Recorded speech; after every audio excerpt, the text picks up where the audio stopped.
Përshëndetje të nderuar miq, data 8 maj vendosi edhe Papën e ri të Vatikanit me njëherë pas vdekjes së Papës që ndroi jetë.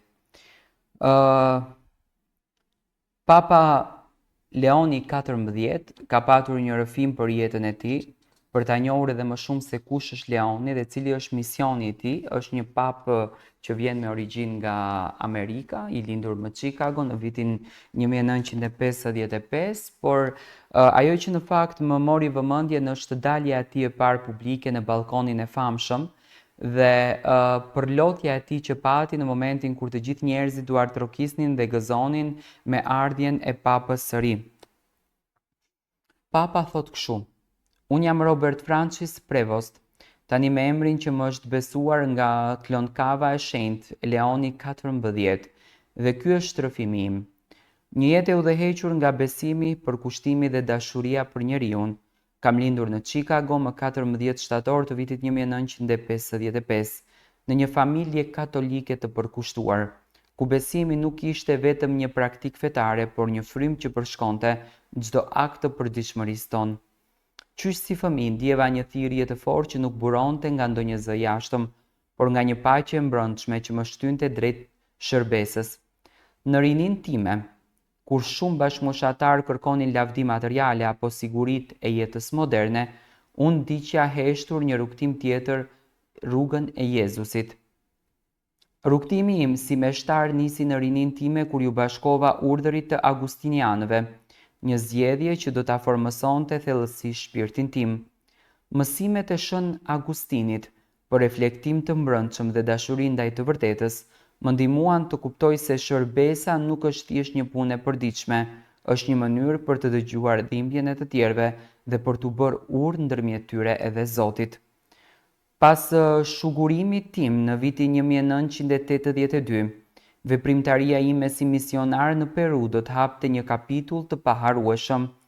Një njeri i Amerikës që e gjen veten në shpirtrat e të varfërve të Andeve.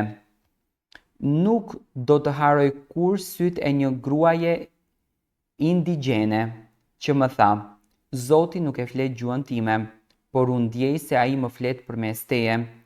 Gjatë dekadave të shërbimit, më është dhënë deri të shërbej si i peshkëv dhe më pas si prefekt i dikasterit për i peshkët në Vatikan. Gjatë kësaj kohe pata mundësinë të udhëtoj në shumë vende, të dëgjoj peshkope dhe klerik, të dëshmoj vuajtjet dhe shpresat e kishës në të katër anët e botës. Ishte pikërisht kjo përvojë e thellë dhe e gjerë që e bëri konklavën e shenjtë të më besoj këtë barë të rëndë, por të bekuar të Papës. Nuk e kërkova këtë pozitë. Si Shën Pjetri unë ndjeva i pavlefshëm në momentin që më thanë se unë isha zgjedhja, por siç thot shkrimi, Zoti zgjedh të dobtit për të treguar fuqinë e tij. Emrin Leon e zgjodha në nder të Papës Leon të Madh, njeriu që i doli përballë hordhive të barbarëve me forcën e fjalës dhe jo të armëve.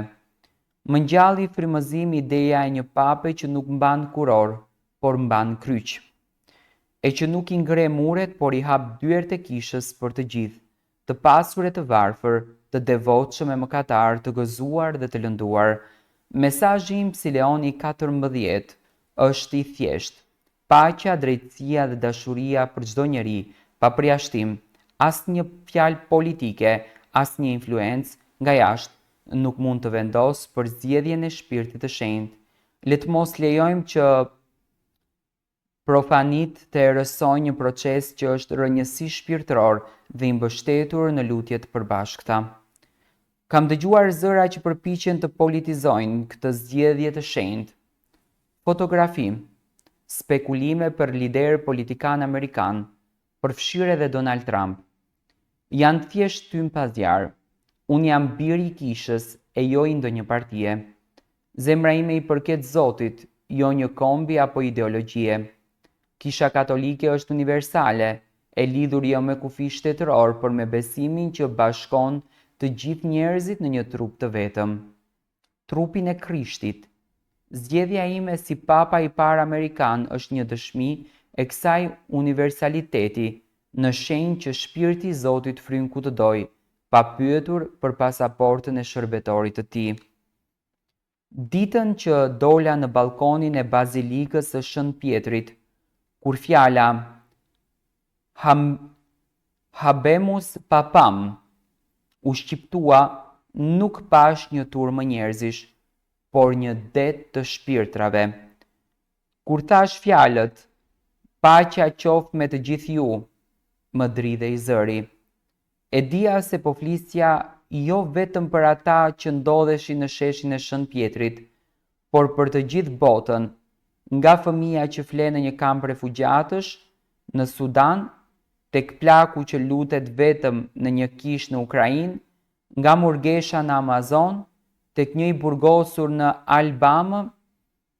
Paqja nuk është luks, është nevojë, paqja është fryma e Zotit që jep kuptimin e jetës. Në këtë mision të ri, e ndjej fuqishëm se Papa nuk është thjesht një udhëheqës shpirtëror. Ai është babai një familje njerëzore.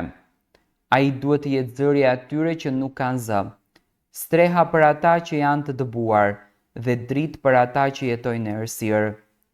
Nuk kam iluzione madhështie, jam një njeri me dobësi, me lotë dhe me frikë, por besoj se Zoti më përdor si vegël të tij, prandaj nuk kam frikë të përballem me sfida që më presin. Polarizimi i botës, luftërat, krizat e besimit, abuzimet në kish dhe indiferenca ndaj vuajtjes.